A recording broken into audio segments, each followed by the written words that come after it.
about the recent horrendous situation in Nigeria. I know this is ongoing work for you and that you're a leading voice in Parliament and have been for some time. But, you know, the response to that from the diaspora community here in the UK as well, it really is important to us that, you know, there's Stephen Doughty on our front bench, and I work very closely with you and picked it up from a front bench perspective.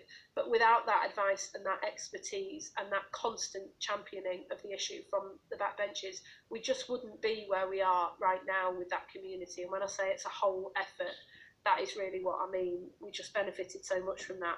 Just in terms of it's a bigger issue, this, isn't it? That I think the new DG, you only have to look at her to think, my goodness, that what are we lacking at global level?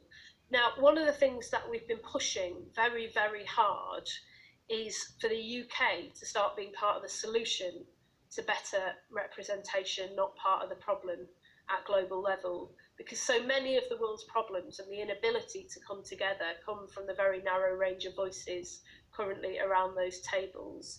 And so, you know, the work that Emily and her team did about pushing back against appalling appointments by the UK in terms of trade, you know, was showing the worst of Britain rather than the best of Britain to the rest of the world.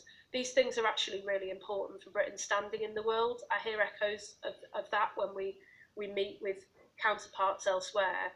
And also, recently, we've started to think as well about global summits. Who is round the table? Who is invited? Who is in the room?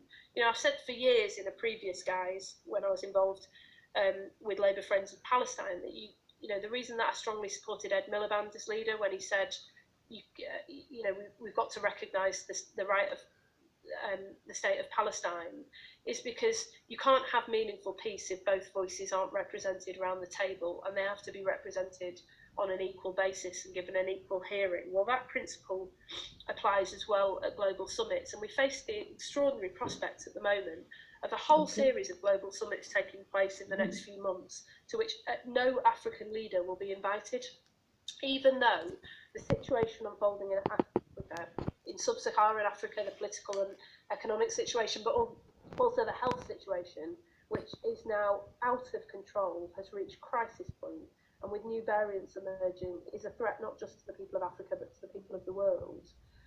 How can it possibly be that we're meeting to discuss the world's response to that, and yet not a single African leader round the table? So, point well made. Thank you for the challenge, and we'll see if we can really amplify our voices around that. And Alf, just your